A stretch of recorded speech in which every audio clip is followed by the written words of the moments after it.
Ronald Gene Simmons was born in 1940 in Chicago. His father passed away when he was just 3. Not long after, his mother married a U.S. Army engineer. The family moved often, mostly around central Arkansas. In 1957, Simmons joined the Navy. Later, he transferred to the Air Force. He served for over 20 years and retired as a Master Sergeant. He earned several awards, including the Bronze Star and the Vietnam Gallantry Cross. His military record looked solid, but at home it was a different story. Behind closed doors, Simmons was controlling and cruel. After retiring, he moved his family to a remote spot in Pope County, Arkansas. He called it Mockingbird Hill.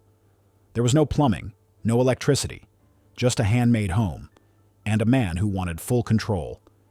He cut off contact with neighbors, with friends, even with extended family. His wife, Becky, and their children lived under strict rules. Breaking them meant pain, physical and emotional. He also forced intimate acts on his daughter, Sheila. He later gave birth to a child, his. Then, in December 1987, everything exploded. Between December 22nd and December 28th, Ronald Gene Simmons unalived nearly his entire family. He ended the life of his wife, Becky. He also ended the life of their son, Gene Jr. That same day, 3-year-old Barbara, his granddaughter, lost her life at his hands. Over the next few days, he took the lives of his other children. He ended Loretta's life at 17. He ended Eddie's life at 14.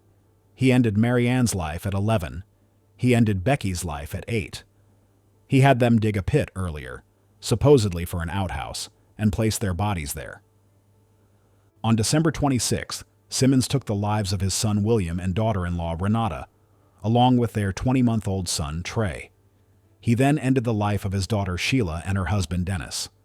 Finally, he ended the lives of their children, Sylvia and Michael. Some lost their lives to gunshots, others suffocated or drowned. On December 28th, Simmons drove to Russellville, Arkansas. He targeted 2 adults he felt had wronged him. He ended the life of Kathy Kendrick, a former co-worker who had rejected him. He also ended the life of James Chaffin, a man he did not know. He harmed 4 more people before surrendering peacefully to police. Simmons never gave a clear reason for his actions. He refused to talk to investigators. He also declined to appeal his sentence. Observers believe he wanted to keep control over his family, even after they passed. Others think he acted out of anger over personal slights. He was convicted on 16 counts of taking lives. After a mental fitness evaluation cleared him for trial, he showed no regret in court. He once struck the prosecutor, later calling it a tactic to guarantee he would get capital punishment. Simmons was sentenced to capital punishment in 2 separate trials. He waived his right to appeal, saying anything less than ending his life would be unfair. On June 25, 1990, at age 49, he received a court-ordered injection at the Cummins unit in Arkansas. Ronald Gene Simmons refused a special last meal. Instead, he was served the standard prison meal of the day, which he accepted. He declined to make a final statement. Simmons reportedly showed no emotion and remained silent as the execution began. The next story started with a paternity test. It ended with capital punishment for actions beyond comprehension. Alfred Bourgeois was born in 1964 in Laplace, Louisiana. He worked as a long-haul truck driver. He was married and had 2 daughters. In April 2002, Katrina Harrison, his former partner, started a paternity suit. She said her 2-year-old daughter, Jacqueline, Jaja, was his child. A test in May 2002 confirmed that. He was given temporary custody of Jacqueline. For 6 weeks, Jacqueline lived with him. During that time, he hurt her in many ways. He struck her with electrical cords, a shoe, a plastic bat, and a belt. He burned her feet with a lighter. He made her sleep on a training toilet because she wasn't fully toilet trained. On June 27, 2002, they stopped at Naval Air Station Corpus Christi in Texas for a delivery. Jacqueline accidentally tipped over her potty chair in the truck. He grabbed her by the shoulders. He slammed her head against the windows and dashboard many times. He also forced inappropriate contact. His wife and oldest daughter saw what happened. Jacqueline lost consciousness. She was rushed to a nearby hospital. She passed away the next day from serious brain damage. The medical report showed injuries everywhere. There was bleeding behind her eyes. Her arms and legs were swollen. She had many bruises and old scars. There were burn marks on her skin. Because this happened on a military base, federal law applied. He was charged with capital homicide. The case was heard in the U.S. District Court for the Southern District of Texas. He denied the charges and said his wife was to blame. But several witnesses, including his wife, his older daughter, and others, spoke about his past aggression. On March 16, 2004, the jury found him guilty. On March 25, 2004, the court gave him the harshest penalty available. He appealed. He argued that he had intellectual challenges that should have kept him from facing that penalty. All his appeals were rejected. On December 11, 2020, the sentence was carried out at USP Terre Haute in Indiana. In his final words, he said he was innocent and asked for forgiveness for those who he felt had set him up. For his last meal, he asked for seafood stuffed mushrooms, fried shrimp, shrimp Alfredo pasta, 6 buttered biscuits, and red lobster cheesecake. The next family was out buying ice cream. An hour later, the car was at the bottom of the river, with 4 children inside. But before we move on, consider subscribing for more stories like this. Lawrence John Dile was born in 1960. He dropped out of high school and got married at 19. His wife's name was Suzanne. By 1989, he was 28 years old and working as a service manager at a tire shop in Lincoln Park, Michigan. He earned about $31,000 a year. The couple had 4 children: Brian, Melissa, Catherine, and Emily. Life seemed normal. They had just moved out of a cramped townhouse in Taylor and into a bigger home in Lincoln Park. Things looked like they were moving up. But a year earlier, something tragic happened. In February 1988, Lawrence's father, Richard Dile, took his own life. He ended his life inside his 1977 Ford station wagon at Elizabeth Park in Trenton, Michigan. Afterward, the car was passed down to Lawrence. He said being in that car made him feel close to his father. Then came August 3rd, 1989.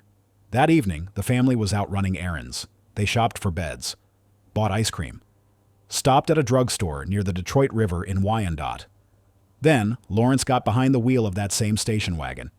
He drove down Eureka Road with all 4 kids in the back. The car sped up about 45 miles an hour. Then, it didn't stop. It crashed through a wooden barrier and plunged straight into the Detroit River. Lawrence and Suzanne got out of the sinking car and were rescued by a passing boat. Their 4 children stayed trapped inside. The car settled 25 feet below the surface. Divers brought the children up between 10:10 p.m. and 11:10 p.m.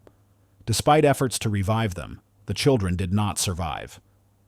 At first, Lawrence said a leg cramp forced his foot onto the accelerator. He added that the pedal got stuck. He also said his other foot tangled between the pedals as he tried to brake. Suzanne said she tried to turn off the ignition, but couldn't. Police began to doubt Lawrence's story. Witnesses said they saw him in the water before the car hit bottom. That contradicted his claim that they escaped only after the car sank fully. Investigators also learned the car had been driven slowly down the same dead-end street the night before. They came to believe Lawrence had driven into the river on purpose in an apparent plan to end their lives together. On August 11, 1989, Lawrence faced charges for intentionally taking the lives of his 4 children and for putting his wife's life at risk. He reportedly confessed that he pressed the accelerator to get rid of my present burdens, my children, and my wife. His trial began in June 1990. During the proceedings, he admitted an earlier plan to harm his family. In 1981, he had left a candle burning near a gas leak at home while his wife and infant son slept. He said at the time he wanted to blow up everything in his past. On August 1st, 1990, the court sentenced Lawrence to 5 mandatory life terms without the possibility of release. At sentencing, he read a statement. "A father's job is to protect his children, and I failed. I panicked. I froze. That is my guilt, not taking lives. I was paralyzed with shock and unable to react. That is my crime." Judge Colombo, who handed down the sentence, said he had doubts about Lawrence's guilt in the most serious counts. He remarked, I don't know if he's responsible for those charges. Yet, by 2024, the same judge referred to Lawrence as a mass offender, showing a change in his view. Lawrence appealed his conviction. He argued that his confession was forced and that intense media coverage had biased the jury. Both the Michigan Court of Appeals and the U.S. Court of Appeals for the Sixth Circuit upheld the verdict. They ruled the available evidence was enough to support the conviction. In March 2024, Lawrence asked the Michigan Parole Board for clemency. His ex-wife, Suzanne, submitted a letter opposing his release. She wrote, "On August 3, 1989, Larry ended our children's lives and he tried to end mine. It was not the first time he tried to harm his family. I stayed silent for years because I was afraid. Now, I feel I must speak." As of August 2024, Lawrence remains locked up at the Lakeland Correctional Facility in Coldwater, Michigan. His case is still remembered as one of Michigan's most tragic and disputed events. The next man fooled the system once, but when he got out, his past wasn't behind him. It was just waiting to repeat. Gregory Green was born in 1966 and grew up in Michigan. Little is known about his childhood. In his early 20s, he married Tanya Clayton Green. Tanya already had 2 young children, and she was expecting their baby together. Their marriage was troubled. Green became increasingly controlling and aggressive during their marriage. Tanya had confided in friends about his behavior and her intention to leave him. On July 14, 1991, he struck Tanya 10 times with a sharp weapon. Tanya and their unborn baby did not survive. After the incident, Gregory called 911 and admitted what he had done. He waited until the police arrived. He was charged with second-degree homicide and given 15 to 25 years in prison. In prison, he kept a clean record and joined several rehabilitation programs. He applied for parole 4 times, but was turned down because he showed no regret. In 2008, Pastor Fred Harris spoke on his behalf and Gregory was granted release. In 2010, Gregory married Faith Harris, Pastor Harris's daughter. Faith had 2 children from before, and they went on to have 2 more together, a daughter named Coy and a daughter named Kaylee. This time, the motive was reportedly driven by his belief that his second wife, Faith Green, was unfaithful and seeking a divorce. On September 21, 2016, Gregory set up a car so that exhaust fumes entered the cabin. His 2 young daughters, Coy and Kaylee, were inside and did not survive. He then tied up his teenage stepchildren, Chadney and Kara, and used a firearm in the basement. They also did not survive. Faith was forced to watch. Gregory slashed Faith's face and wounded her foot before leaving the scene. Once again, he called 911 and told them what happened. Police found him there and took him into custody. He was charged with several counts, including second-degree homicide. He admitted guilt and was sentenced to 45 to 100 years in prison, plus another 6 to 10 years for other charges. At his sentencing hearing, Faith called him a devil in disguise and spoke about the deep pain he caused. Gregory said he was sorry. He added, "It's in God's hands. Only God can judge. I regret everything." But the next story, this one will haunt you forever. Robert William Fischer was born in 1961 in Brooklyn, New York. His parents, William Fischer and Jan Howell, divorced when he was 15. After the split, Robert and his sisters went with their father to Arizona. Friends say the divorce left Robert feeling very bitter. He brought it up at work not long before the incident that changed his family forever. Robert joined the United States Navy and tried out for the SEALs but did not make the team. He went on to work as a firefighter in California until a back injury forced him to retire. He then moved his family back to Arizona and found work in medicine. He trained as a surgical catheter technician and a respiratory therapist. At the time of the tragic events in his home, he was a surgical technician at the Mayo Clinic in Scottsdale. In 1987, Fischer married Mary Cooper. They had 2 children, Brittany and Bobby. Those who knew them say the household was tense. Robert was strict and often cruel. He was unfaithful to Mary at least once. On hunting trips, he showed disturbing behavior. After he shot an elk, he even smeared its body fluids on his own face. Once he shot at a stray pit bull, claiming it had threatened his dog.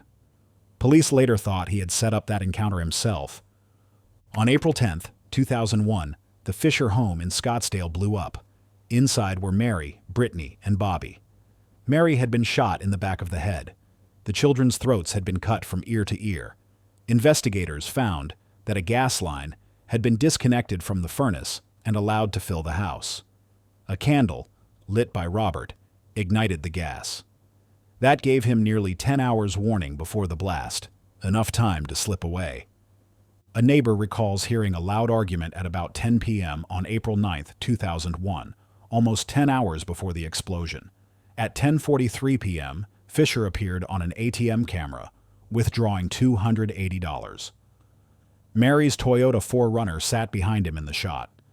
It is likely the unalivings had already happened by then, and he used her SUV to get away. On April 20, 2001, Mary's 4Runner turned up in Tonto National Forest, near Young and Payson, about 100 miles north of Scottsdale. Their dog, Blue, was found hiding underneath the vehicle. Inside the car was an Oakland Raiders hat, like the one Fischer wore in the ATM footage. Nearby, someone had left a pile of human waste. Police searched the area, but only checked one of many caves nearby. Those caves stretch for miles, and some experts think Fischer may have used them to hide before either slipping away for good or perishing underground. On July 19, 2001, Arizona authorities issued an arrest warrant. Fischer was accused of taking the lives of 3 family members and of setting the fire. The U.S. District Court in Arizona then charged him with fleeing to avoid facing those charges.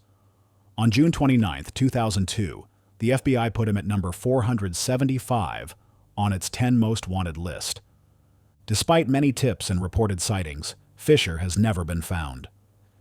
In February 2004, a man in Vancouver who looked a lot like him was arrested, but fingerprint tests ruled him out.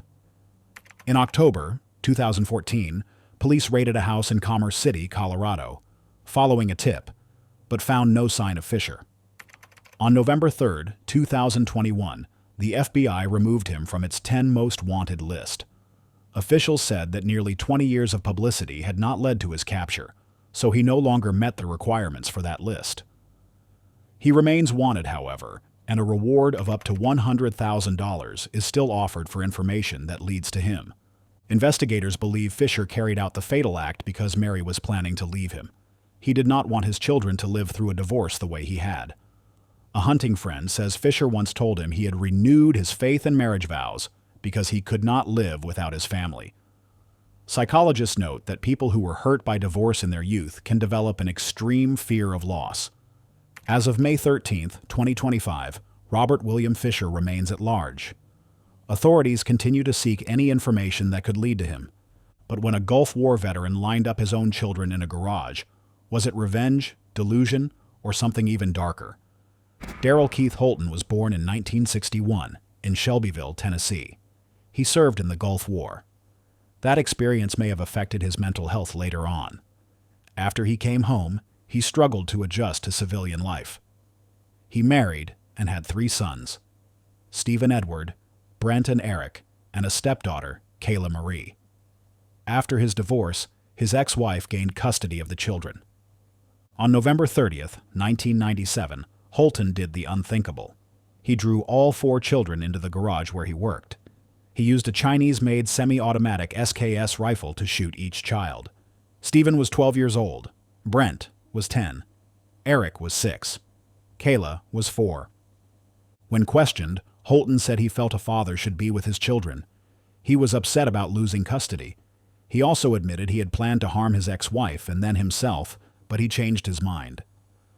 About an hour after the shootings, Holton turned himself in to Shelbyville police. He confessed right away.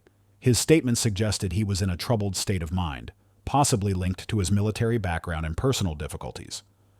His trial began in June 1999. He chose not to speak in court. His lawyers argued he was not mentally well enough to stand trial. They said he suffered from major depression and passive-aggressive personality disorder. They also noted possible carbon monoxide exposure that might have impaired his thinking. The jury rejected the claim that he was legally unwell at the time. They found him guilty of 4 counts of first-degree homicide and handed down capital punishment. While waiting for the sentence to be carried out, Holton refused to go through the usual appeal process. He gave up any support from legal aid. That choice raised questions about his understanding of what he was doing. Holton opted for the electric chair, a method Tennessee had not used since 1960. On September 12, 2007, at Riverbend Maximum Security Institution in Nashville, officials carried out his sentence. When asked for last words, he said simply, "2 words, I do." He declined a special final meal and ate the standard prison meal: riblets on a bun, mixed vegetables, baked beans, white cake with icing, and iced tea. His case was the 4th carried out in Tennessee since 2000. It drew attention to the issue of mental health in those facing the ultimate punishment. The U.S. Supreme Court's 2002 decision in Atkins v. Virginia said it's unconstitutional to give people with intellectual disability capital punishment. But the rules around serious mental illness were less clear. In 2008, a documentary called Robert Blecker Wants Me Dead explored Holton's story. It looked at how society handles the most severe punishments and the people they affect. Up next is Ronald Clark O'Brien, the Texas father who turned Halloween treats into poison. Ronald Clark O'Brien was born in 1944 in Houston, Texas. He worked as an eye specialist and served as a deacon at Second Baptist Church. He lived in Deer Park, Texas, with his wife Daneen and their 2 children, Timothy and Elizabeth. On the surface, he seemed like a devoted family man and active church member. Behind closed doors, he faced severe money problems. He owed more than $100,000, had missed several loan payments, and was under suspicion for taking items from his workplace. His car was about to be repossessed, and his home had already been lost to foreclosure. On Halloween night of October 31st, 1974, O'Brien took his children out for trick-or-treating in Pasadena, Texas. A neighbor with 2 kids joined them. At one house, nobody answered the door. O'Brien stayed behind while the children moved on. He later rejoined the group and said he'd received 5 large pixie sticks. He handed them out to his 2 kids, the neighbor's 2 kids, and another boy from church. That evening, Timothy asked to try his candy before bed. He tasted the pixie sticks and said it was bitter. His father gave him a drink of Kool-Aid to help the taste. Almost immediately, Timothy began vomiting and shaking. He lost consciousness and passed away on the way to the hospital, less than an hour after eating the candy. News of Timothy's sudden passing caused panic in the neighborhood. People feared tainted treats. An autopsy showed the pixie sticks had been filled with a deadly poison called potassium cyanide. Investigators recovered the other 4 sticks. None of the other children had tried them. Each stick had been opened, refilled with the powder, and sealed again with a staple. Why would a father harm his own son? Investigators found that O'Brien had purchased several life insurance policies on his children in the weeks before Halloween. The total coverage was about $60,000. The morning after Timothy's passing, O'Brien called his insurance company to ask how to collect the money. This clearly pointed to a financial motive. Further inquiry showed that O'Brien had visited a chemical supply store in Houston just before Halloween. He wanted to buy cyanide, but left when he learned the smallest amount sold was 5 pounds. Friends and coworkers said he often brought up how little it might take to end someone's life. O'Brien was arrested on November 5, 1974. He faced charges for causing a fatal poisoning and for endangering the lives of 4 other children. He pleaded not guilty. His trial began on May 5, 1975, in Houston. During the trial, a chemist testified that O'Brien had asked him in 1973 about cyanide and how much would be needed to fatally poison someone. A supply salesman confirmed O'Brien's inquiry about buying cyanide. Friends and co-workers spoke about his strange questions regarding the poison. His sister-in-law and brother-in-law said that on the day of Timothy's funeral, O'Brien talked about using the insurance money to take a long trip and buy new things. His wife testified that he had insisted their son choose that specific candy. The defense argued that the case was built on an old urban legend about someone handing out poisoned Halloween treats. The jury did not agree. After 46 minutes of discussion, they found O'Brien guilty on all counts. An hour later, they handed down the maximum punishment. He would be put to death. Soon after his conviction, Daneen filed for divorce. She later remarried, and her new husband legally adopted Elizabeth. Appeals delayed the final order several times. On March 31, 1984, at age 39, O'Brien's sentence was carried out by injection at the Huntsville unit in Texas. Reverend Carol Pickett, who served as chaplain at the Texas prison, said O'Brien was shunned by other inmates. They held him completely alone. Some even asked to hold a protest to show their anger toward him. For his last meal, O'Brien chose a medium-well T-bone steak, French fries with ketchup, whole kernel corn, sweet peas, a lettuce and tomato salad with egg and French dressing, iced tea with sweetener, saltine crackers, Boston cream pie, and dinner rolls. In his final statement, he said, "What is about to happen is wrong, yet we all make mistakes. A wrong action does not mean the whole system is wrong. I forgive everyone involved in my case. I also ask forgiveness from anyone I have hurt.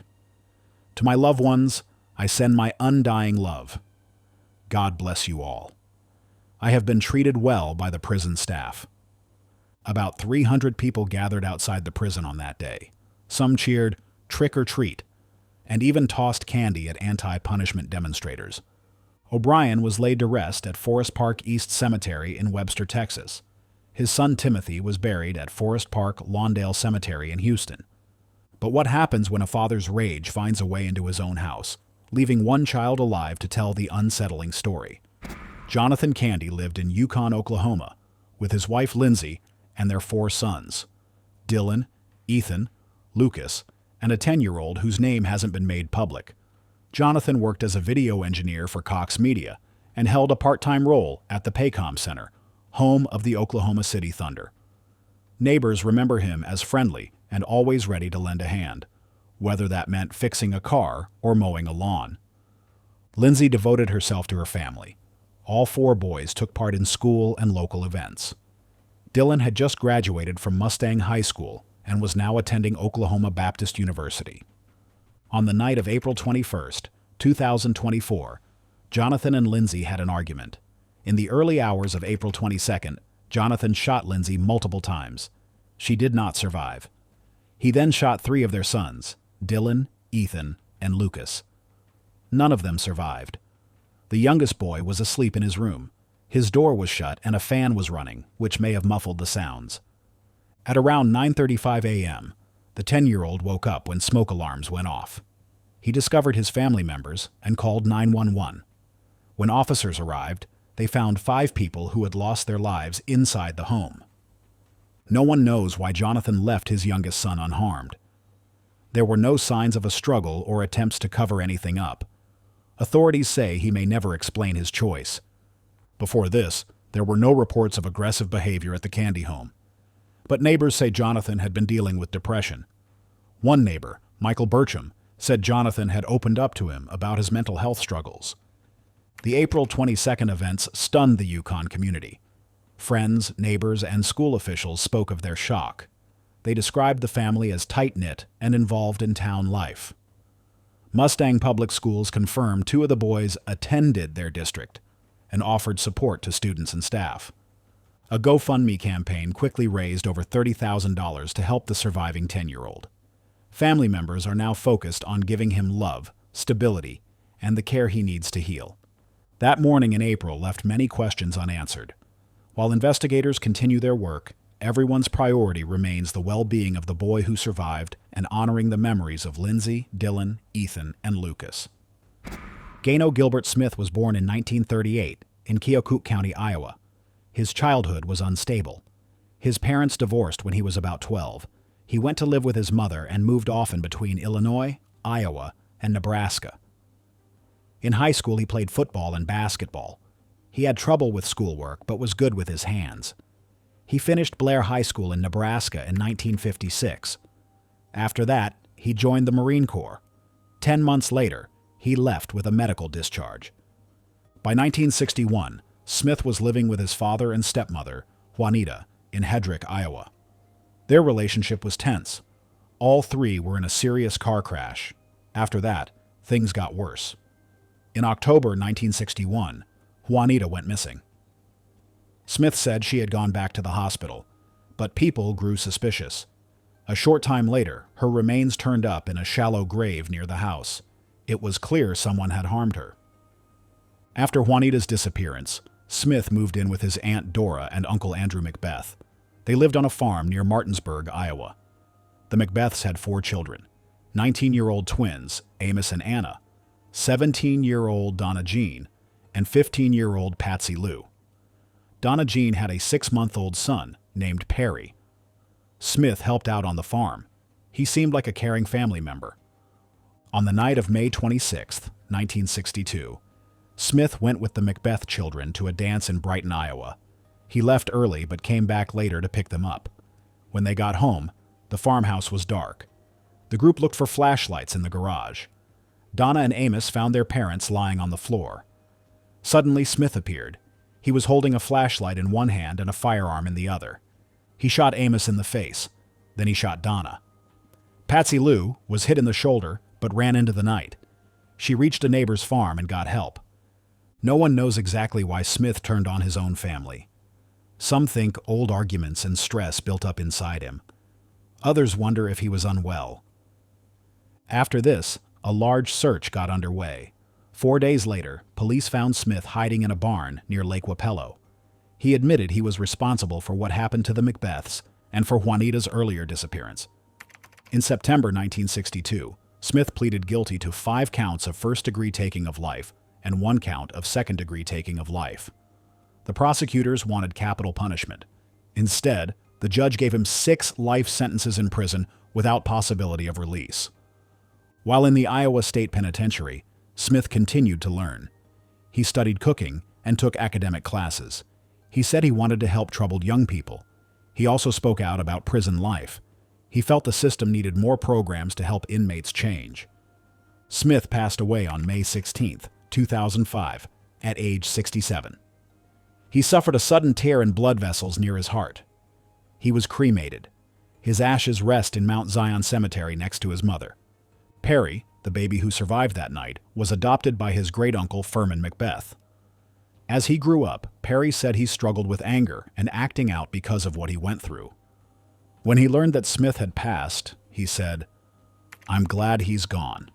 It felt like the best day of my life."